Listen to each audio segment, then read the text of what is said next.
बिस्मिल्लाहिर्रहमानिर्रहीम। अस्सलाम वालेकुम नाज़रीन, आप देख रहे हैं द लास्ट आवर। मैं हूँ यासिर रशीद और स्टूडियो मेरे साथ मौजूद हैं सीनियर तजज़ियाकार राना मोहम्मद अजीम साहब।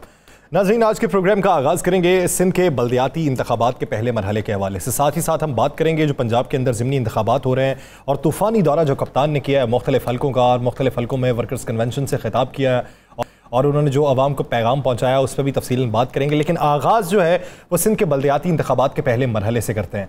सिंध के बल्दियाती इंतखाबात का पहला मरहला सुबह से शुरू हुआ, पोलिंग का अमल शुरू हुआ जिसमें टर्न आउट कम देखने में आया। मौसम की शिद्दत भी बहुत ज़्यादा थी जिसकी वजह से टर्न आउट कम देखने में आया। बेशतर इलाकों के अंदर ऐसे वाक़यात रिपोर्ट हुए जो काफ़ी होशरुबा दिखाई देते हैं। कुछ इलाकों के अंदर डाकू आए और वहाँ से बैलेट बॉक्सेस उठा के ले गए। कुछ इलाकों के अंदर सूरत हाल ये रही कि फायरिंग के वाक़यात हुए और पोलिंग ऑफिसर को फायरिंग की जद में लाया गया। कुछ इलाकों में वाक़यात ये रिपोर्ट हुए कि जो नामजद उम्मीदवार था उसके भाई को कत्ल कर दिया गया। कहीं पर मार कुटाई की इतनी सूरत हाल पेश आई कि वहाँ पर भी एक शख्स जान की बाजी हार गया और दीगर अफराद को अस्पताल में तिब्बी इमदाद के लिए मुंतकिल करना पड़ा। गर्मी की शिद्दत की वजह से, हब्स की वजह से एक शख्स जो है वो मौके पर दम तोड़ गया। तो ये तो थी सारे दिन की सूरत हाल जिस पे मुख्तलिफ पार्टीज़ की जानिब से इल्ज़ामात लगाए गए और तमाम ने जो मरकज़ निगाह रखा, अपना हदफ रखा तनकीद का, वो पाकिस्तान पीपल्स पार्टी को रखा। वो जमीयत उलमा इस्लाम पे हो या फिर MQM पाकिस्तान हो या फिर पाकिस्तान तहरीक इंसाफ हो या फिर GDA हो। उनका ये कहना था कि सरकारी वसाइल का इस्तेमाल करते हुए, धोन्स का इस्तेमाल करते हुए इन्होंने अपने उम्मीदवारों को ज़्यादा मजबूत किया है और हमारे उम्मीदवारों को पस्त करने की कोशिश की है, जिसकी वजह से टर्न आउट पर भी फ़र्क पड़ा है और इंतखाबात के नताइज पर भी पड़ेगा। राना साहब की तरफ बढ़ते हैं। राना साहब, आप पूरे दिन की जो सिचुएशन थी सिंध के अंदर, आप क्या समझते हैं, क्या ये नुक्ता इख्तलाफ हो सकता है तमाम इत्तेहादी जमातों के लिए? बिस्मिल्लाहिर्रहमानिर्रहीम। अस्सलातु वस्सलामु अलैका या सय्यदी या रसूलल्लाह, अस्सलातु वस्सलामु अलैका या सय्यदी या हबीबल्लाह। या सर, नुक्ता इख्तलाफ ना कहें बल्कि इख्तलाफ शुरू हो गया।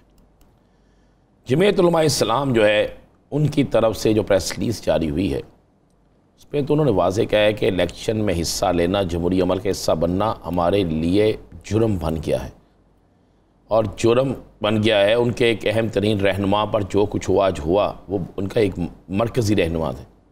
उसके बाद जहाँ जहाँ पर जो जो वाक़यात हुए, PTI चलें आपकी सियासी मुखालिफ है, आप उसे कह सकते हैं, GDA सियासी मुखालिफ है, आप उसे कह सकते हैं, MQM की जो गुफ्तगू है, MQM के जो कायदीन ने गुफ्तगू की, वसीम अख्तर ने जो बात की, बाकी जिन लोगों ने बात की, उसके बाद सिंध का ये जो बल्दियाती इलेक्शन था, ये आने वाले दिनों में मुत्तहिदा इत्तेहाद की जो हुकूमत है इसके लिए ख़तरा होगा। मैं आपको ये बड़ा क्लियर और साफ, ये इसके लिए ख़तरा होगा। देखिए, दो चीज़ें ध्यान में रखिएगा। आज का दिन बड़ा इंपॉर्टेंट दिन था। आज के दिन में दो चीज़ें जो बड़ी क्लियर और साफ़ हुई। एक नंबर एक, सिंध के अंदर बल्दियाती इलेक्शन का पहला मरहला, रिकॉर्ड लड़ाई झगड़े बाद इंतज़ामी के वाक़यात हुए। 1 2 3 4 5 नहीं, सैकड़ों वाक़यात हुए। कई जगह पे पोलिंग बंद हो गई। तहरीक लब्बैक के उम्मीदवार का इंतखाबी निशान ही नहीं था। अब वो तो इस तरह था कि एक उम्मीदवार का इंतखाबी निशान किसी दूसरे को अलॉट किया हुआ था। देखिए, तहरीक लब्बैक का तो एक है नहीं निशान। उसके बाद आप ज़रा गौर करें कि कोई एक पोलिंग स्टेशन मुझे दिखा दें जहाँ पर बदनज़मी नहीं हुई, यानी एक हल्का दिखा दें। फिर वहाँ पर लड़ाई झगड़े के वाक़यात होते हैं, वहाँ पर एहतजाज होता है। पाकिस्तान की बड़ी सियासी जमातें जो उन तहरीक इंसाफ के अलावा, मैं कह रहा हूँ GDA और तहरीक इंसाफ के अलावा जो इनके इत्तेहाद का हिस्सा है पीपल्स पार्टी का, वो भी इस पर एहतजाज कर रही हैं। तो ये बल्दियाती मार्का जो पीपल्स पार्टी ने वहाँ पे किया है, इस बल्दियाती मार्का के साथ साथ ही इनके मरकज़ में मौजूद इत्तेहाद के अंदर जो है वो इख्तलाफात शुरू हो गए हैं। मेरे पास इतना यह है कि अगले चंद दिनों में मौलाना फजल रहमान मुलाकात करेंगे शहबाज शरीफ से भी और आसफ अली जरदारी से भी। इन दोनों से मुलाकात करके अपने तहफ़्फ़ुज़ात का उन तक पहुँचाएँगे। सब पहुँचाएँगे नहीं, बल्कि सिंध के अंदर मैं आपको बड़ी खबर दे दूँ, सिंध के अंदर वाज़े तौर पर जमीयत उलमा इस्लाम के मरकज़ी रहनुमाओं ने यह कह दिया है कि अगर हम मज़ीद इनके साथ चले तो हमारी सियासी पोजीशन ख़राब होगी और हम आइंदा इलेक्शन में सिंध में से बिल्कुल फारिग हो जाएंगे, क्योंकि ये हमारी बात नहीं मानते, हमारे पास इख्तियार कोई नहीं है, हमारे साथ धांधली करते हैं, हमें तशद्दुद का निशाना बनाते हैं। ये सारी चीज़ें उन्होंने आज कह दी हैं कि अपनी क़यादत को ये करना चाहिए। तीसरी तरफ, दूसरी तरफ देखें, सिंध का इलेक्शन तो हो गया। आज मुत्तहिदा अपोजिशन का एक और इलेक्शन भी तो था ना, मुत्तहिदा हुकूमती जमातें PTI के खिलाफ स्वात में इलेक्शन लड़ रही थी। जी, जमीयत इस्लाम, मुस्लिम लीग नून, पाकिस्तान पीपल्स पार्टी, ANP, सारे एक तरफ थे। और वहाँ कहा जा रहा था कि अब पता चलेगा क्या होगा। क्या हुआ? को 14 रुकनी इत्तेहाद जो है वो हार गया और सिंगल एक जो है वो जीत के।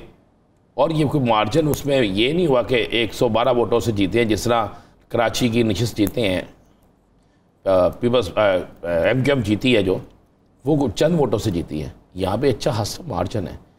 तो इससे तो बड़ी चीज़ें क्लियर होना शुरू हो गई हैं। और ये जो चीज़ें क्लियर होना शुरू हुई हैं, आपको इस पर नज़र आएगा कि ये इलेक्शन जिसे आप छोटा इलेक्शन कह रहे थे, ये इलेक्शन जिसे आम लोग कह रहे थे बल्दियाती इलेक्शन है, कोई मसला नहीं होगा, ये बल्दियाती इलेक्शन जो है ये दरार डाल गया है।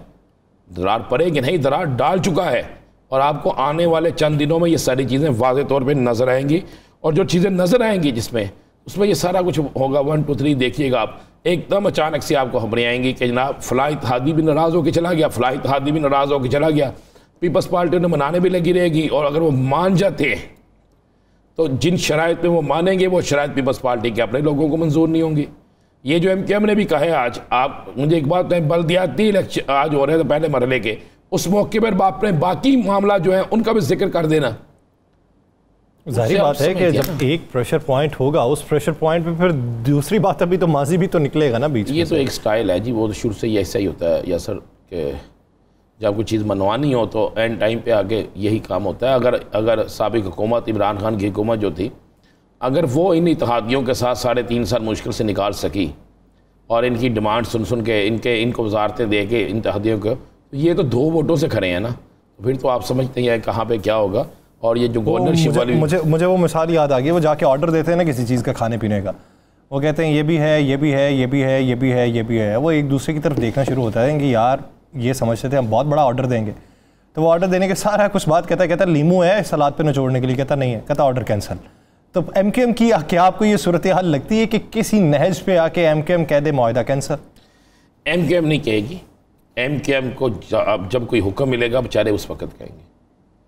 MQM वैसे नहीं कहती। माजरा से मेरी ये बात किसी को अच्छी लगे या बुरी लगे, मैं MQM को एक हवाले से तो MQM की बड़ी इज़्ज़त करता हूँ कि वहाँ पे कारकुन की बड़ी इज़्ज़त होती है। लेकिन अब वो MQM जो कारकुन की इज़्ज़त का सबब होती थी, वो MQM जो अपने कराची के लोगों की बात करती थी, मुझे वो नज़र नहीं आ रही है। नहीं, आप ये जो राय आप MQM के बारे में रखते हैं, तो फिर पाकिस्तान मुस्लिम लीग काफ के बारे में राय क्या है? बाप के बारे में राय क्या है? देखिए, मुस्लिम लीग काफ जो है, आपको बड़ा क्लियर करो, अगर आपका इशारा जिस तरफ है ना, वो अब मामला नहीं है। बाप और बाकी सारे इशारे आपके दुरुस्त हैं। तो वो जो बीच में खलीज पड़ी है, तो क्या वो एक इशारे से खलीज नहीं पड़ी? नहीं, एक इशारे से वो मामला कुछ हो रहे हैं, वो फैमिली मामला तो मैं डिस्कस नहीं करना चाहता। लेकिन मुझे पता है कि वो जो खलीज जिसको आप कह रहे हैं ना मुस्लिम लीग काफ के अंदर, वो मामला चलें, मैं आपको ख़बर दे दूँ, वो मामला भी अगले 102 दिन में हल हो जाएंगे। ये ख़ानदान बड़ा मजबूत ख़ानदान है। बिल्कुल एक प्रेस कॉन्फ्रेंस, दूसरी प्रेस कॉन्फ्रेंस, एक खिताब, दूसरा खिताब। लेकिन मेरी यहाँ तक इत्तलात है कि इस पे चौधरी बरादरान जो हैं भरपूर कोशिश जारी है, सब हर तरफ से कोशिश जारी है और जल्द इस पर बड़ा ब्रेक थ्रू होने वाला है। चलें, आपको बड़ा ब्रेक थ्रू लगता है। बात कर लेते हैं पंजाब के हवाले से। पंजाब के ज़िमनी इलेक्शन में आज खान साहब का जो तूफ़ानी दौरा था, उन्होंने जिस तेज़ी के साथ हलकों का दौरा किया है, यानी वो खिताब करने आए तो उम्मीद यही थी कि वो स्टाइल वही होगा, आधा पौना घंटा या घंटा वो खिताब करेंगे और फिर उसके बाद लहू गरमाने के बाद कुछ देर बैठेंगे और फिर निकल जाएंगे। उन्होंने 5-7 मिनट खिताब किए, ये भी शायद मैं ज़्यादा वक्त बता रहा हूँ क्योंकि उसमें लाइव बैठा हुआ था। तो वो खिताब करने के बाद वो गायब हुए वहाँ से, तो 20 या 25 मिनट बाद वो दूसरे हल्के में पहुँच के वहाँ पर भी उन्होंने खिताब किया। वो इतनी तेज़ी के साथ जो दौरे कर रहे हैं, यानी आपने कंपेन में बहुत ज़्यादा तेज़ी ले आए हैं। हल्के 20 ही हैं, लेकिन एक शहर के 4 हल्कों में अगर आप थोड़ा थोड़ा वक्त तो देते, वो ये इतनी तेज़ी की वजूहात क्या है? कोई तेज़ी की वजूहात नहीं थी। खान साहब लाहौर आए, 4 हल्कों में आपने जाना है। आप क्या समझते हैं सिर्फ जलसे की हैं? खान साहब की कुछ मीटिंगें भी हो चुकी हैं और भी चीज़ें हो चुकी हैं। खान साहब ये जब जिस वक्त ज़मान पारे गए थे, तो खान साहब को वहाँ पे आराम करने तो नहीं गए थे। खान साहब की कुछ वहाँ पे अहम मुलाकात हुई है, अहम तरीन मुलाकात हुई है। और उसके बाद खान साहब का लाहौर के दौरे ने तो ये हिला के रख दिया। या सर, मैं तो सारे जलसों से हो के आया हूँ, मैं तो जलसे देख के आया हूँ। मैंने आज तक ज़िमनी इंतखाबात में, आज तक ज़िमनी इंतखाबात में इस तरह का रश नहीं देखा। इतनी ख़वातीन, इतने बच्चे, इतने मर्द नौजवान नहीं देखे। मुझे चारों हलकों के अंदर जो मैंने तकरीबन ख़ास कर 2 हलके जो हैं, ये एक राणा साहब, ये इसे आप ज़िमनी इंतखाब का नतीजा ना कहीं, ये तो खान साहब के दौरे का नतीजा है। भाई खान साहब दौरा किस चीज़ का है? वो ज़िमनी इंतखाब के हवाले से तो कर रहे हैं, लेकिन खान साहब अगर ज़िमनी इंतखाब ना भी होता, दौरा करते, तो इससे ज़्यादा रश होता। भाई अगर वो किसी एक जगह जलसा करना होता है, किसी एक जगह, ये एक जगह जलसा नहीं था, ये 4 पॉइंट थे। 4 पॉइंट पे वो गए हैं, 4 पॉइंट पे जाकर उन्होंने खिताब किया, 4 पॉइंट पे उन्होंने अपने लोगों को मुबारक किया, अपने लोगों को ये वैसे हकीकत है, ये वैसे हकीकत है, अब ये बन चुकी है कि जिनका ताल्लुक पीटीआई से नहीं भी है, वो अपनी ज़ात में एक न्यूट्रल है। नहीं जी, किसी सियासी पार्टी का हिस्सा नहीं बनना, हम किसी सियासी पार्टी के साथ नहीं है, हमें जो अच्छा लगेगा उसको सुनेंगे। लेकिन खान साहब उनके भी हल्के में जाएंगे तो वो भी सुनने के लिए पहुंच जाएंगे। ये वैसे हकीकत बन चुकी है। अब ये हकीकत बन चुकी है। मैं आपको ये भी बता दूं, आज खान ले दे गया यासर, मैं आपको ये ठीक कह रहा हूँ। आज मैंने मुस्लिम लीग नून के एक शख्स से बात की और वो सुमादार था। मैंने कहा जी अब आप लोगों ने कब जलसे करने हैं? उन्होंने कहा जी मरियम साहब आप जलसे करने निकलेंगी। मरियम साहब लाहौर में 8 जलसे करेंगी। हाँ साहब ने किया इस तरह, हम 8 जलसे करेंगे। मैंने कहा वो तो आपके सारे वज़रा, सारी जो लोग जो है वो तो मौजूद है लाहौर में, और एक एक शख्स जो है वो हल्कों में जा रहा है, लोगों को इस्तेमाल किया जा रहा है, लोगों को लालच दी जा रही है, कंपेन का जो हर चीज़ हो रही है।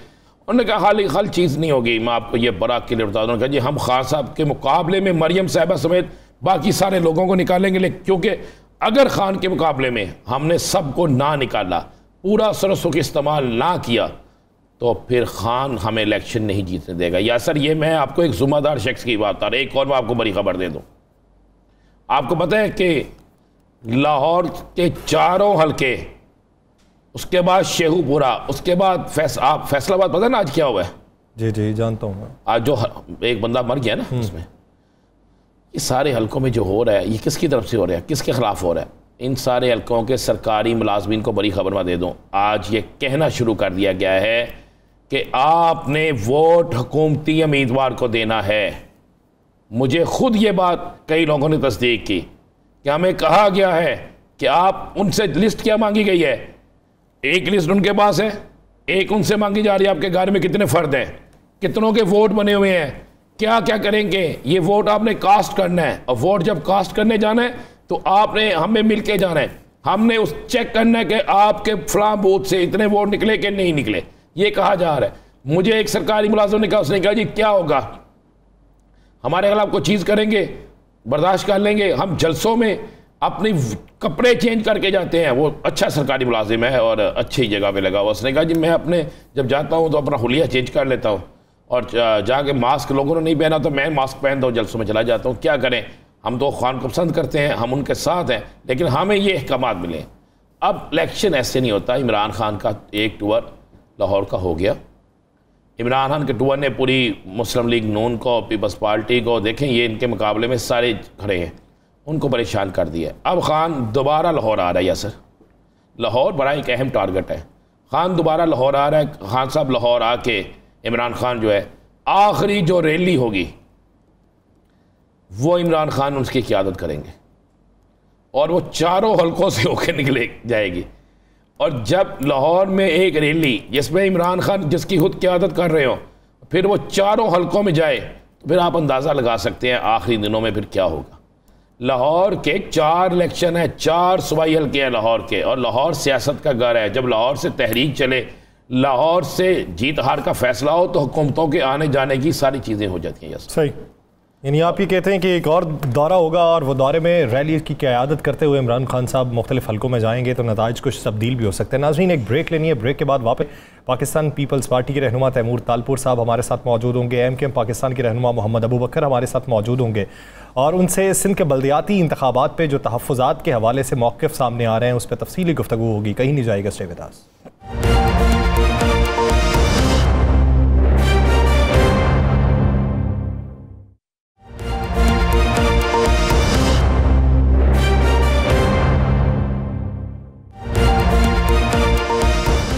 ब्रेक के बाद खुश आमदीद। नाज़रीन बात कर रहे थे ब्रेक से पहले भी हम सिंध के बल्दियाती इंतखाबात के पहले मरहले के हवाले से। पहले मरहले में जो बदनज़मी के वाक़यात देखने में आए, एक दूसरे पर इल्ज़ामात लगाए गए, कत्ल भी हुए, ज़ख्मी भी बेतहाशा हुए, मार कुटाई के वाक़यात रिपोर्ट हुए, ठप्पे लगते रहे, सिक्योरिटी के जो इंतज़ामात थे वो नाक़िस दिखाई दिए, तो इस सब का हल क्या हो सकता था? दूसरे मरहले में इससे बेहतर हल क्या निकल सकता है? ये जो इल्ज़ामात है इनमें हकीकत कितनी है? एक ही इत्तेहादी हैं लेकिन एक दूसरे पर इल्ज़ामात भी लगाए जा रहे हैं। तो इसका बेहतरीन हल क्या हो सकता है कि जिस इंतखाब के ऊपर उंगली ना उठाई जा सके, जिसे कहा जा सके कि ये साफ और शफाफ इंतखाब है, जिसे कहा जा सके कि इस पे सूबाई हुकूमत का इन्फ्लुएंस कोई नहीं था। इसी बारे में बात करने के लिए हमें ज्वाइन किया पाकिस्तान पीपल्स पार्टी के रहनुमा तैमूर तालपुर साहब ने। तालपुर साहब, बहुत शुक्रिया आपके वक्त का। तैमूर तालपुर साहब, आज जिस तरह के वाकयात रिपोर्ट हुए हैं, आप भी जानते हैं कि दूर दराज के इलाकों में किस तरह कैंपेन होती रही है और उसके बाद वहां पर बैलेट बॉक्सेस किस तरह चोरी हुए, किस तरह वो तालाब में फेंके गए, किस तरह ठप्पे लगते रहे। अब आप पे इल्ज़ाम लगा रही है पाकिस्तान तहरीक इंसाफ और MQM भी। पाकिस्तान तहरीक इंसाफ कहती है आपने मजाक किया, ये कोई बल्दियाती इलेक्शन नहीं करवाए। तो उनके इस मौक़िफ़ की तरदीद कैसे करेंगे? बिस्मिल्लाहिर्रहमानिर्रहीम। सबसे इम्पोर्टेंट बात जो हमें जहन में रखनी चाहिए, जहन नशी हमें होनी चाहिए, वो ये है कि फसाद कौन कराता है, झगड़ा कौन करता है। हमेशा फसाद या झगड़ा या एग्रेशन उस तरफ से आता है जो हार रहे होते हैं। जो जीत रहा होता है वो कभी भी नहीं चाहेगा कि किसी सूरत कोई ऐसी चीज हो जो प्रोसेस को डिले करे या खराब करे। और ये हकीकत आपको पता है कि पूरे सिंध में हम तकरीबन अनकंटेस्टेड हैं। मैं अपना एग्जांपल अगर दे दूं, PS 53 जो मेरा हलका है, उसमें 15 यूनियन काउंसिल्स में से 11 यूनियन काउंसिल्स अनअपोज थी, टोटली अनअपोज। एक बंदा नहीं मिला PTI को खड़ा करने के लिए। तो मैं धांधली क्यों करूंगा? या दूसरे हलकों में जहां पे हमारी सिमिलर सिचुएशन है, पूरे सिंध में हमारी ये सिचुएशन है, हम ये चीज क्यों करेंगे? उसके अलावा हमने बड़ा ओपनली हर चीज कराई है। हमने जहां जहां पर हमें शिकायत आई कैंडिडेट से, चाहे पीपल्स पार्टी के हों, चाहे MQM के हों, चाहे नून लीग को हों, कि वहां पर धांधली का खदशा है, झगड़े का खदशा है, तो हमने उन सारी पोलिंग्स को सेंसिटिव करार दिया। वहां पर डबल पुलिस के अमले के साथ हमने रेंजर्स भी डिप्लॉय की। तो इससे ज्यादा हुकूमत क्या कर सकती है? राना साहब आप सवाल कर लीजिएगा। तैमूर भाई, मैं आपकी जानिब वापस आता हूँ। इसी बीच इंट्रोड्यूस करवा दूँ MQM पाकिस्तान के रहनुमा जिन्होंने हालिया ज़िमनी इंतखाब में मैदान मारा कराची में, मोहम्मद अबू बकर साहब भी हमें ज्वाइन कर चुके हैं। अबू बकर साहब, बहुत शुक्रिया आपके वक्त का। जी राना साहब। तैमूर भाई, आपने कहा कि PTI के हवाले से, आपने कहा GDA के हवाले से, आपका बड़े अभी एक प्रेस रिलीज जारी की है, आपके सबसे बड़े इत्तेहादी जो वफाक में मौजूद हैं, मौलाना फजल रहमान, उनकी जमात ने, कि सिंध के अंदर बल्दियाती इलेक्शन लड़ना हमारा जुर्म बन गया। और MQM ने भी, वसीम भाई ने जो बात की है वो भी आपके सामने है। तो वो लोग जिनके साथ, MQM के साथ आपका एक मुआहिदा है, हर चीज़ हो रही है, हाउस पे भी आज वो चीखें हैं कि आपने नहीं पूरे किए, इस इलेक्शन पे भी उन्होंने सवालिया निशान लगाए, ये तो आपके साथ हैं। और जमीयत उलमा इस्लाम जो है वो भी। बिल्कुल, मैं समझता हूँ कि जहाँ तक MQM की बात है और डिले की बात है हमारे कमिटमेंट्स पूरी करने में या वो एक्ट और वो लॉज बनाने में, तो कुछ कंफ्यूजन था कुछ चीज़ों पे जो हमने क्लियर कर लिया है। तो उनकी कुछ शिकायत बजा है, कुछ शिकायत उनकी मेरी थोड़ा समझ से बाहर है। पर बहरहाल मैं समझता हूँ हमारी कोalition है और कोalition रहेगी। अगर गवर्नरशिप की भी बात है तो जो नाम हमें मिला था, हमें उस पर कोई एतराज़ किए बगैर वो ऊपर दे दिया। वहाँ पर भी अगर कोई डिले हुई है उसमें भी पाकिस्तान पीपल्स पार्टी का कोई कर नहीं है और वो अच्छी तरह से ये चीज़ जानते हैं। आप उनसे ये चीज़ रिकन्फर्म भी कर सकते हैं। तो ये इलेक्शन में जहाँ कोई हार की तरफ जाता है तो वही मैं समझता हूँ वो यही शिकायत लगा देता है कि धांधली हुई, डब्बे उठा लिए। आपने देखा है हमने हर पोलिंग स्टेशन पर पूरी एंट्री और पूरी इजाजत दी हुई थी। हमने इनकरेज किया कि मीडिया वहां पर हर पोलिंग पर जाए और हर पोलिंग पे जाके देखे ताकि ऐसे इल्जामात हम पे ना लग सके। तो जब हमें जरूरत ही नहीं धांधली करने की, जब हम वैसे ही जीते बैठे आप समझते हैं कि आपको जरूरत ही नहीं धांधली करने की और इल्जामात फिर उधर से ही लगते हैं कि जहाँ पे हार का डर हो। अबू बकर साहब, आपके ज़िमनी इंतखाब पे बात करूंगा, लेकिन इस वक्त जो पहला मरहला है बल्दियाती इंतखाबात का, आपकी तरफ से इल्जामात भी लगाए गए। क्या समझते हैं कि पहला मरहला जो है ये कितनी खुश असलूबी से तय पाया है, या फिर इसमें सुकम जो पैदा हुए हैं वो किसकी खराबी की वजह से हों? जी, बहुत बहुत शुक्रिया आपका। देखें, आज सुबह से ही अंदरून सिंध में जिन फेस 1 में जो इंतखाबात हो रहे थे, वहाँ से मुख्तलिफ इलाकों से, जिलों से हमारे पास शिकायतें मौसूल हो रही थी। हमारा एक मैकेनिज्म है, तो हमारा जो अंदरून सिंध के मामला को देखते हैं, वहाँ से मीरपुर खास से भी आया, नवाब शाह से भी, वहाँ नवाब शाह से एक शाह साहब हैं, पिछले दिनों उनके घर को भी जला दिया गया था और काफ़ी उनका नुकसान हुआ था। इत्तलात ये है कि उनको बरतरी हासिल हो रही थी, लेकिन अचानक वहाँ पे फिर कुछ लोग आए, पुलिस भी साथ थी और वहाँ से वो डब्बे ले गए, बल्कि वो गाड़ी के सामने लेट गए थे, फिर उनको मारा पीटा भी। तो ऐसे ही खाम में तो प्रेस कॉन्फ्रेंस नहीं किया जाता और मीडिया की आंखें हैं वो तमाम चीज़ देख रही होती हैं। अगर कोई गलत बयानी करेगा, कोई गलत अंदाज में हक़ाइक़ से मुनाफी कोई बात करेगा, तो जाहिर सी बात है कि सारे पाकिस्तान के चैनल्स वहाँ मौजूद हैं। तो मैं समझता हूँ कि अल्लाह ने एक मौका दिया था और दिया है, हमें चाहिए तमाम जमातों को साफ और शफाफ तरीके से एक प्रोसेस होना चाहिए ताकि अवाम का एतमाद भी बहाल हो सके और जो भी जीतता है वो उसको एक्सेप्ट किया जाए। लेकिन अगर आप इसमें अगर अपनी हुकूमती पावर को यूज करेंगे तो इससे नेगेटिव असरात जा रहे हैं। अबू बकर साहब, आप कह रहे हैं कि आपका कहना यही है कि पीपल्स पार्टी अपने हुकूमती असर रसूख को इस्तेमाल कर रही है, हुकूमती मशीनरी इस्तेमाल हो रही है और वहाँ पे सारा कुछ हो रहा है। जो हमारे पास इत्तलात आई, देखिए हम तो वहाँ फिजिकली मौजूद नहीं है, लेकिन वहाँ से जो हमारे लोग हैं जिन्होंने इंफॉर्मेशन दी है वो ये कह रहे हैं कि बहरहाल वहाँ पे पुलिस की तरफ से या आप तो इत्तेहादी अब हुकूमत का हिस्सा है हुकूमत का, इसके बावजूद ये हो रहा है। जी, ये इंशाअल्लाह ताला हम हिस्सा हैं, तो इसीलिए हम कह रहे हैं कि तो साफ और शफाफ होना चाहिए ताकि ये जो इत्तेहाद हमारे दरमियान कायम हुआ है, ये इत्तेहाद के अंदर एक और ज़्यादा मोहब्बत पैदा हो और इस इत्तेहाद का अवाम को फ़ायदा हो, बजाय इसके कि हर ऊपर भी। लेकिन अबू बकर साहब, तैमूर तालपुर साहब ये बात कर रहे हैं कि ये जो हंगामा आराई के वाक़यात हुए हैं ये पाकिस्तान तहरीक इंसाफ की तरफ से हुए हैं, उन्हें हार का डर था। आप इल्ज़ाम पाकिस्तान पीपल्स पार्टी पे लगा रहे हैं कि ये उनकी जानिब से होते रहे, तो फिर जब ये तमाम आप कोलिशन में भी हैं तो पहले से मिल बैठ के ये बात क्यों ना की गई कि खुश असलूबी से मैकेनिज्म सिक्योरिटी का तरतीब दे के इलेक्शन होने चाहिए? देखिए, मौलाना फजलुर रहमान के लोग भी वहाँ इलेक्शन लड़ रहे हैं, वो भी इसी हुकूमत के इत्तेहादी हैं और एक ब्रॉड बेस हम मौलाना JOI हो या MKM हो या नून लीग हो या पीपल्स पार्टी हो, ये एक बड़ा इत्तेहाद मुल्क में सामने है और हम यही उम्मीद करते हैं कि इतने बड़े इत्तेहाद के दरमियान किसी किस्म की गलतफहमी नहीं पैदा होनी चाहिए।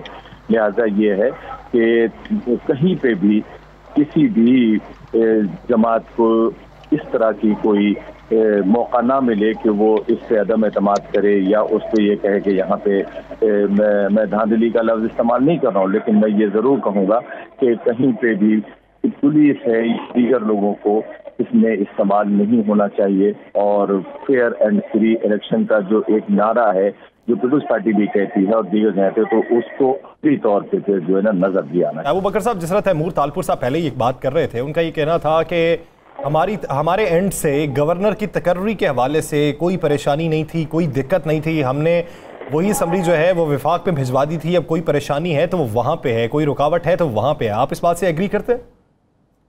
देखिए, गवर्नर हो या वजारत हो, इसकी हमें बहुत ज़्यादा जल्दी नहीं है। देखिए, हमने जो पीपल्स पार्टी के साथ एक वर्किंग रिलेशनशिप कायम की है और उसमें नून लीग भी गारंटर हैं, फजलुर रहमान साहब भी हैं, उसमें जो हमारा फोकल पॉइंट है, जो मेन पहला एजेंडा है वो बल्दियाती एक्ट का है, जो सुप्रीम कोर्ट ने उसके फैसले दिए हैं। हमने पहले दिन ही मीटिंग के अंदर बिलावल साहब ने भी इसको एग्री किया, जरदारी साहब ने भी एग्री किया कि हाँ जो जायज़ चीज़ है वो होना चाहिए और उसका फ़ायदा सिर्फ MQM को नहीं मिलेगा, ये शहर में जो भी जीत कर आएगा वो उसे, हम तो सिर्फ इस बल्दियाती एक्ट की बात कर रहे हैं कि जिसमें जो भी मेयर हो, जिस जमात का भी मेयर हो, उसके पास एक एडमिनिस्ट्रेटिवली और फाइनेंशियली इतनी तो पावर हो कि वो उस शहर को, जो शहर पूरे पाकिस्तान को रेवेन्यू दे रहा है, जो शहर पूरे पाकिस्तान के जिसके टैक्स से पूरे पाकिस्तान का बजट बनता है, उस शहर को कम से कम इतना तो हक हो कि उसका एक मेयर इतना बाख्तियार हो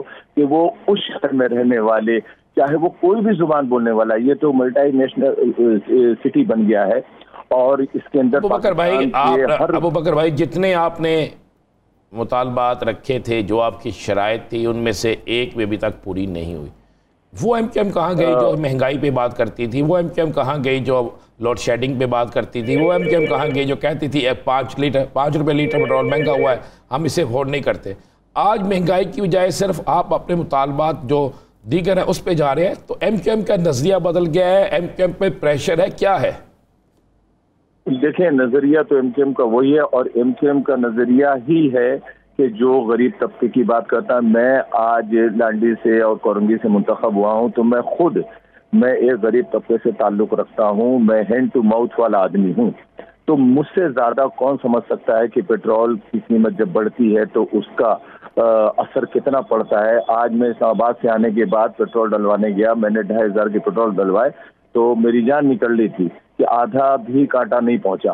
तो ये ऐसा नहीं है कि हम आवाज नहीं उठा रहे, सिंध असेंबली में भी, वफाक में भी हम आवाज उठा रहे। कुछ इंटरनेशनल मामला भी हैं। महंगाई बहरहाल पूरी दुनिया के अंदर इस वक्त बढ़ रही है। कोविड की वजह से भी महंगाई के ऊपर बहुत बड़े असरात पड़े हैं। कुछ हमारी गलत माशी पॉलिसी की वजह से, कुछ हमारे यहाँ ये गलत माशी पॉलिसी का जो आपने जिक्र किया है, ये जानते हैं कि ये किसकी वजह से है? मैं आपकी जानिब वापस आऊंगा। तैमूर भाई, इस वक्त जो मौजूदा सूरत हाल है, आपके बड़े इत्तेहादी साथ मौजूद हैं। आप इस स्टेटमेंट से तो उनके तहफ़्फ़ुज़ात दूर नहीं कर सकते कि जो हार रहा हो, झगड़े का आगाज़ उसी की जानिब से होता है।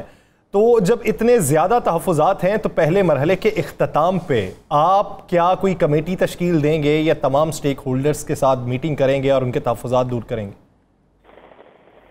सबसे पहले मैं भाई को मुबारकबाद देना चाहूँगा। हमारे भाई, बहुत शुक्रिया तैमूर भाई, जीते हैं, आपको बहुत बहुत मुबारक हो और अल्लाह आपको सलाहियत दे अपने इलाके की बेहतर काम करने की।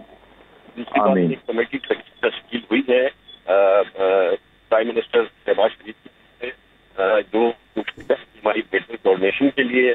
और आज ये अहकाम आए हैं सदर जरदारी से कि जो चीजें डिले हो रही हैं वो क्यों डिले हो रही हैं और उनको ASAP सॉल्व करें। जो चीजें हमारे हाथ में इंशाल्लाह ताला वो स्पीडली हम करेंगे।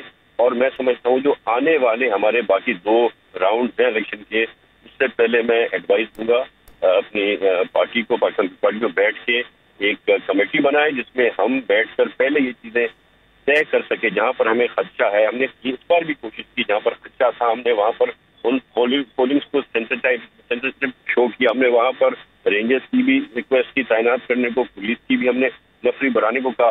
पर मैं समझता हूँ हमने कुछ न कुछ काफी बेहतरी की चीजें यहाँ से सीखी हैं जो हमें इम्प्लीमेंट करनी चाहिए सेकंड और थर्ड फेज।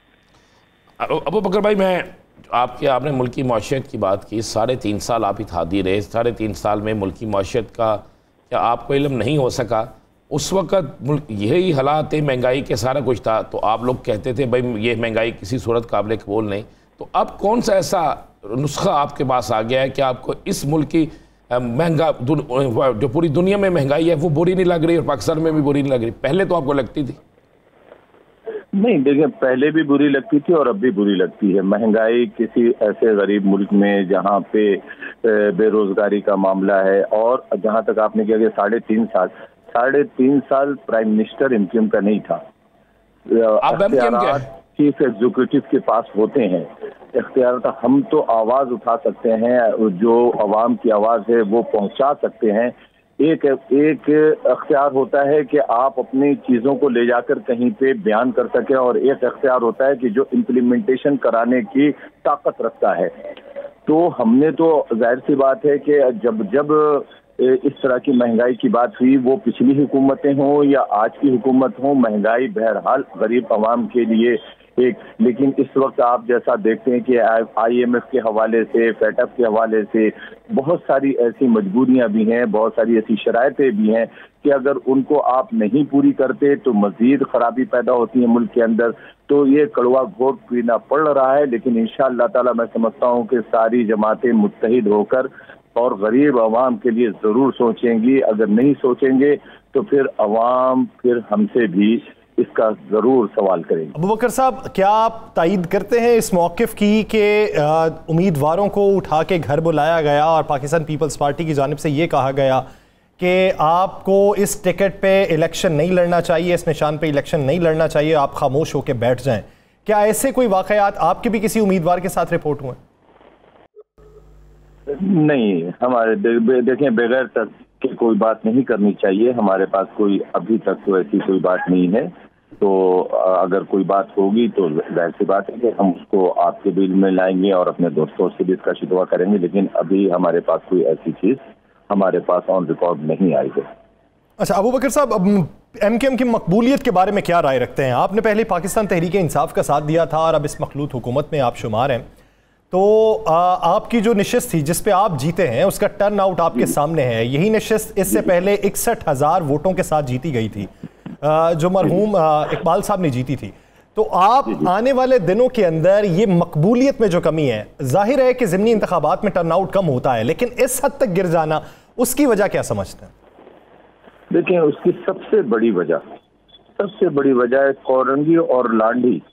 वो इलाका है कि जहाँ पे सरकारी मुलाजमीन की तादाद 5 या 10% है। ज़्यादातर लोग इंडस्ट्रीज में काम करते हैं, हत्ता कि वहाँ की खवातीन जो हैं वो भी एतराफ़ में दाऊद हैदराबाद की तरफ बहुत सारे मिले हैं, कोट कासिम की तरफ हैं, और कोरंगी खुद बहुत बड़ा इंडस्ट्रियल एरिया है जहाँ पे हजारों नहीं लाखों उस इलाके के लोग, नौजवान और खवातीन वहाँ पे मुलाजमत करती हैं। और आज जो परेशानी है माशी तौर पे लोगों के, तो वो प्राइवेट जॉब पे अगर एक दिन ना जाएं तो वो नौकरी से बर्खास्त कर दिया था। तो कोई ये रिस्क नहीं ले सकता। हमने इलेक्शन कमीशन ऑफ पाकिस्तान से रिक्वेस्ट की थी कि आप ये इलेक्शन, चूंकि ज़मीनी इंतखाबात में वैसे ही लोगों का इंटरेस्ट जनरल इलेक्शन जैसा नहीं होता है, तो आप छुट्टी वाले दिन कराएं ताकि ज़्यादा से ज़्यादा लोग जो है ना वो अपने वोट के हक़ से राय दही का इस्तेमाल कर सके। लेकिन बहरहाल वो बात नहीं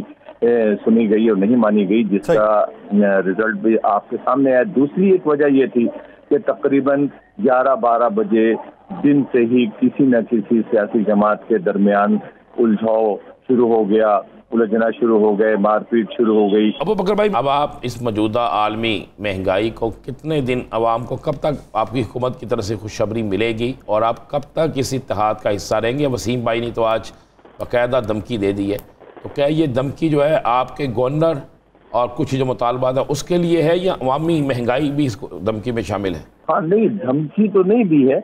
आप सुन लेकर के तुम आपको उनकी प्रेस कॉन्फ्रेंस सुना दें।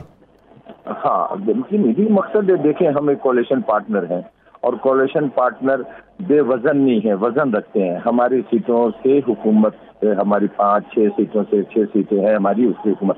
तो जिसके पास इतना वजन हो वो अवाम में भी जाता है। अवाम हमसे, आप भी सवाल कर रहे हैं ना कि महंगाई क्यों नहीं है, तो हम अवाम के वोटों से मुंतखब होकर आते हैं और हमारी जमात में अक्सरियत जो है वो ज्यादातर लोअर मिडिल क्लास और मिडिल क्लास से ताल्लुक रखने वाले होते हैं। आपको पता है वसीम भाई ने कहा कि डाकू वर्ल्ड बैंक उठा के ले गए जी।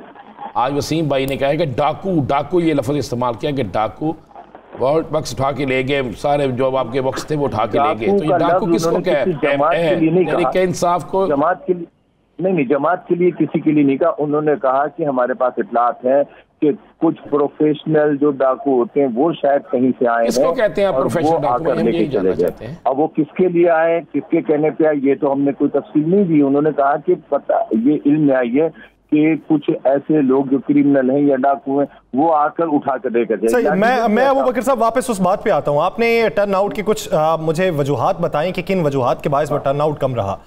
पाकिस्तान तहरीक इंसाफ का ये मानना है कि हमारा उम्मीदवार मैदान में नहीं था, हमने बायकॉट किया, जिसका नतीजा ये था कि टर्न आउट तारीख की कम तरीन सतह पर आए। उस मौक़िफ़ को कैसे देखते हैं? देखें, पाकिस्तान तहरीक इंसाफ हमारी, हम उनके साथ इत्तेहाद में रहे 3.5 साल, लेकिन उनको भी अच्छी तरह से पता है कि 2018 के इलेक्शन में हमारे साथ क्या हुआ और किसकी गर्दनें काट कर किससे धड़ पे सजा दिया गया था। तो बहरहाल वो तल्ख बातें हो जाएंगी, हमने उसको भी बर्दाश्त किया। सिवाय तहरीक इंसाफ के पाकिस्तान की जितनी सियासी जमातें हैं और जितने लोग सब इस बात का एतराफ़ भी करते थे, तो कहते थे कि इस शहर के मैंडेट को लेकर किसी और जगह पे दे दिया गया।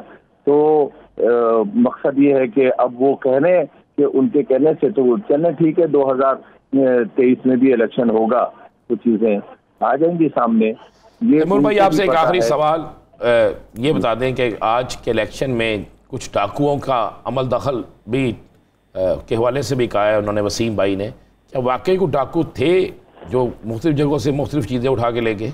ये तो मेरे ख्याल से वसीम भाई से ही पूछना पड़ेगा कि वो किसका जिक्र कर रहे थे। जहाँ तक पाकिस्तान पीपल्स पार्टी की बात है तो उन्होंने एक ही शिकायत की थी और एक ही एतराज़ किया था कि चीज़ें जिस स्पीड चलनी चाहिए उस स्पीड पर नहीं चल रही और उस वजह से वो कोई फैसला ले सकते हैं।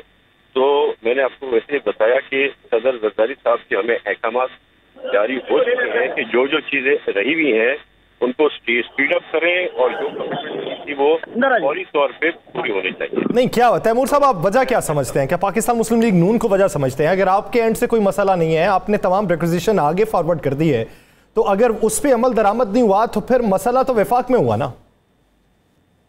कुछ मसला तो मेरे ख्याल से शायद अगर गवर्नर साहब की बात करेंगे या आने वाले गवर्नर की, उसके साथ हमारा कोई वास्ता नहीं है। मेरे ख्याल से नून लीग का भी नहीं है, वो प्रोसेस में जा गई चली गई है, स्लो क्यों है हमें नहीं पता। पर जो एक शिकायत एमक्यूएम की है कि हमने जो वादे किए थे, जो लॉ जो एक्ट बनाने थे उसमें लेट हो गई है, तो वो वाकई कुछ ना कुछ थोड़ी बहुत देर हुई है। क्योंकि कोई भी चीज आती है उनकी तरफ से तो उसमें हमें भी बैठ के मशवरा करना पड़ता है, हमें एक साथ बैठ के अपना सर लड़ाना पड़ता है, उसके बाद कंसल्ट होता है। तो उससे थोड़ी हमसे ताखीर हुई है, जिसकी एग्रीमेंट की एग्जीक्यूशन जल्दी हो जाएगी, ताखीर हुई है लेकिन एग्जीक्यूशन जल्दी हो जाएगी और मामला खुश असलूबी से भी हल किए जा सकते हैं। बहुत शुक्रिया तैमूर तालपुर साहब, मोहम्मद अबू बकर साहब, इस हवाले से अपना वक्त देने के लिए। दीगर इश्यूज पे बात करेंगे एक शॉर्ट ब्रेक के बाद, कहीं नहीं जाएगा, stay with us.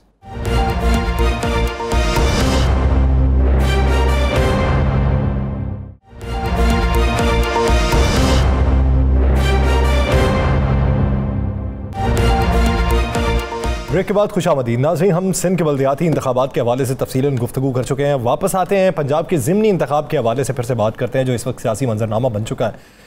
Pakistan Tehreek Insaf की प्लानिंग बहुत अच्छी चल रही है ज़िमनी इंतखाब के हवाले से, जिस तरह की उनकी कंपेन चल रही है, जिस तरह आवाम को मोटिवेट किया जा रहा है। लेकिन इसके मद्दे मुकाबल जो हुकूमती इक़दामात हैं, जो हुकूमती मैकेनिज़्म है या जो उन्होंने हिकमत अमली तरतीब दी है, ये उनके हक़ में कितना बैठेगी, या पंजाब के ज़िमनी इंतखाब में किससे कितना ख़तरा है और इस ख़तरे के हवाले से क्या पेशीन गोइयाँ हो चुकी हैं, इसी बारे में तफसीलन बात करते हैं। राना साहब की तरफ बढ़ते हैं। राना साहब, पीपल्स पार्टी जो है वो पंजाब की अगर सूरत हाल देखें तो पंजाब की सूरत हाल में तो उसकी बारी आएगी जाके बल्दियाती इलेक्शन में, लेकिन पीपल्स पार्टी आइंदा इंतखाब में किससे ख़तरा महसूस करती है और उस ख़तरे के पेश नज़र उसके हिफाजती इक़दाम क्या?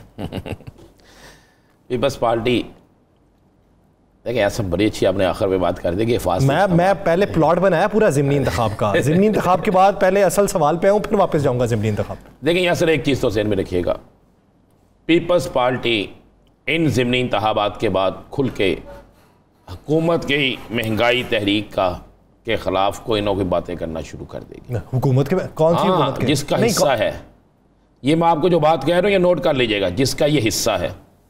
पाकिस्तान पीपल्स पार्टी के अहम रहनुमाओं ने ये बात वाज़े तौर पर यह कहा है कि जनाब हम हिस्सा तो बन गए हैं हुकूमत का, पंजाब के अंदर हिस्सा बनने के बाद हर महंगी चीज़ की कीमत हमें अदा करनी पड़ेगी, जैसे माजी में हमने एक इत्तेहाद का हिस्सा बन के की थी।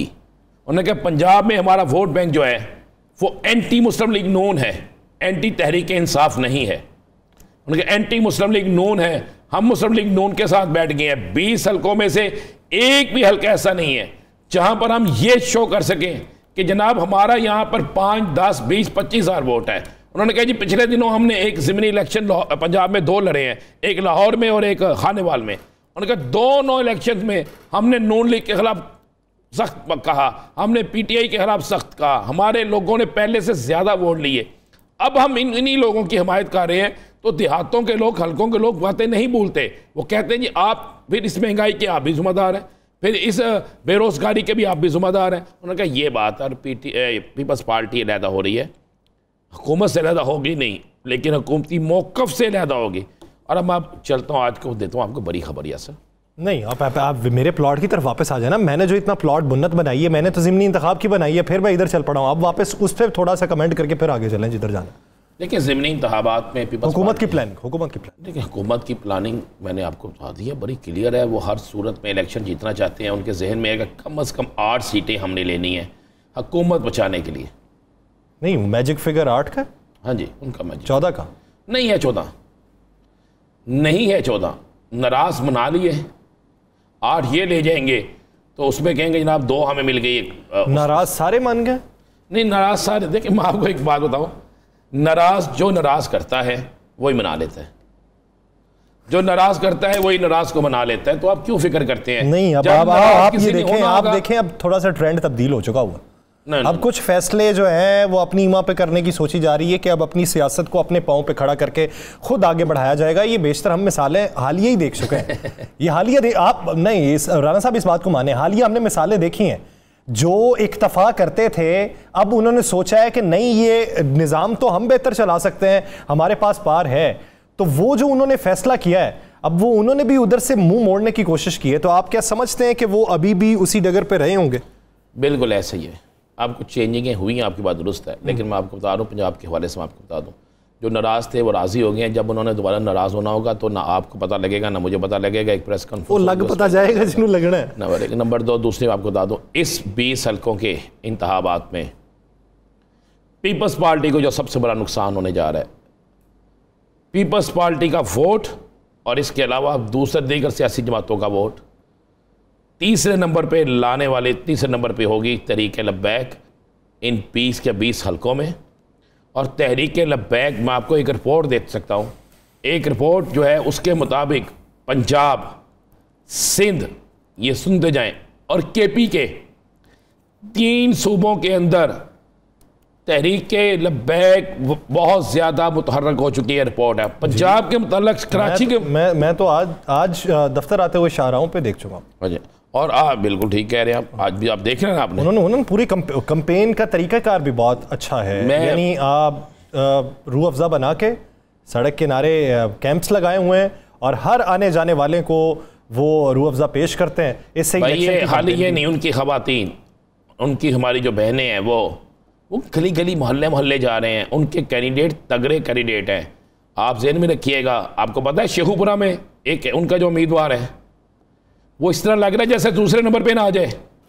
राना साहब, हम बात तहरीक लब्बैक की इस ज़िमन में क्यों कर रहे हैं कि ये वोट तोड़ेंगे या ये वोट दूसरे नंबर पे आ सकते हैं? अभी तक की जो कुछ रिपोर्ट्स ये बताती हैं कि इनकी नशिस्तें जो हैं वो 14 से 15 निकल सकती हैं मजबूत। भाई आप 14 से 15 कहते हैं, अगर मुनसिफाना इलेक्शन हुए, अगर मुनसिफाना इलेक्शन हुए, अगर तहरीक लब्बैक को असादाना तरीके से इलेक्शन लड़ने दिया गया, अगर उनके रिजल्ट में कोई 19-20 ना की गई तो तहरीक लब्बैक जो है ना वो एक बड़ा अपसेट कर देगी, बड़ा अपसेट कर देगी। अच्छा, तहरीक पीपल्स पार्टी में आपको बता दो, पीपल्स पार्टी पंजाब के अंदर तहरीक लब्बैक पीपल्स पार्टी से आगे होगी। पंजाब में तहरीक लब्बैक पीपल्स पार्टी से आगे होगी। और तहरीक लब्बैक को अगर मैं फिर कह रहा हूं कि अगर वाकई उन्हें कानूनी तौर पर जिताने की इजाज़त दे दी गई, इजाज़त तो है इलेक्शन लड़ने की, और अगर उनके इलेक्शन को मानने की भी उनकी जीत को ये कोई रुकावट ना बना तो वो अपसेट कर सकती है। कराची का इलेक्शन आपके सामने नहीं है। कराची का इलेक्शन कौन जीता है? कराची का इलेक्शन क्या यही रिजल्ट था? मैं जानता हूँ पिछले भी कराची का इलेक्शन का ये रिजल्ट नहीं था। कराची के इलेक्शन का रिजल्ट बिल्कुल तब्दील था। और अचानक तहरीक लब्बैक, देखिए फिर भी उनकी हिम्मत है, उन्होंने वो काम नहीं किया जो दूसरी सियासी बातें करती हैं। पीपल्स पार्टी का पंजाब में मुस्तकबिल ख़तरे में पड़ गया। पीपल्स पार्टी की पंजाब की क़यादत वाज़े तौर पे कह चुकी है कि जनाब हमें मुस्लिम लीग नून ले डूबेगी, मुस्लिम लीग नून की महंगाई ले डूबेगी। यासर ज़रा आज आप हालात देखें ना, क्या थे आज निकले ना आप शहर में जी, कि इस तरह लगा जैसे कर्फ्यू है। कितनी कौन कौन सी दुकान जी जो बंद नहीं थी, बेकरी आपने बंद करवा दी, पेंचर की दुकान बंद कर दी, शॉप बंद करा दी, सैन में खुले हैं, फलां चीज़ खुली है। एंटरटेनमेंट ज़रा उन्होंने रखी हुई है अवाम के लिए, तो भाई फिर यहाँ पे कर देना, फिर छोड़ दे अवाम के लिए। क्या एंटरटेनमेंट रखी हुई है? अवाम को रोटी दें आप। सिनेमा राना साहब सिनेमा इसलिए खोले हैं, उन्हें पता है अवाम की सता तो है नहीं, जाना किधर है? एंटरटेन रोटी खाने के पैसे नहीं है, एंटरटेनमेंट के कहाँ से हो गए? जनाब बिजली बचाओ अवाम मुकाओ, मैं आपको ठीक कह रहा हूँ, बिजली बचाओ अवाम मुकाओ, पैसा कमाओ। भाई पैसा कमाओ, ऐसे तो कमा रहे हैं। मुझे बताएं जो शख्स रोजाना पेंचर लगा के मोटरसाइकिल को पेंचर, गाड़ी की टायर को पेंचर लगा के पैसे लेके घर जाता था, उसकी दुकान बंद है। वो वर्कशॉप अगर गाड़ी खराब हो गई है बंद है। जनाब आप सुबह बच्चों के लिए डबल रोटी लेने गए हैं, दूध लेने गए हैं, बच्चों के लिए अंडे लेने गए हैं, बंद है। जनाब बड़ी बेकरी बंद है, जो तगड़ी बेकरी है वो खुली है जनाब, ठीक है। उसके बाद आप चले जाते हैं, निकलते हैं, कोई सामान चाहिए आपको जनाब, ऐसे लगता है हर तरफ हर चीज़ बंद है। भाई बिजली आपने बंद होने के बावजूद भी लोड शेडिंग में आप कभी नहीं कर रहे, हर चीज़ हो रही है। राना साहब बिजली बहुत दूर की बात है, चलें, गर्मी का मौसम है, आप एक मिसाल भी आपने देनी है ना, किसी को बुद्धू बनाने के लिए मिसाल देनी है, तो आप गर्मी का इशू बना के कह सकते हैं कि जी तवानाई बहुत बढ़ गई। गैस का क्या है?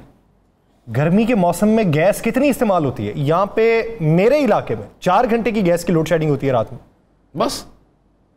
मैंने तो जितनी देर तक जागता हूँ मुझे तो उतनी देर का याद है, उसके बाद का मुझे पता नहीं है कि कितनी। भैया 4 घंटे नहीं, पूरी रात लाइट गैस नहीं आती, पूरी रात, दिन के वक्त नहीं आती।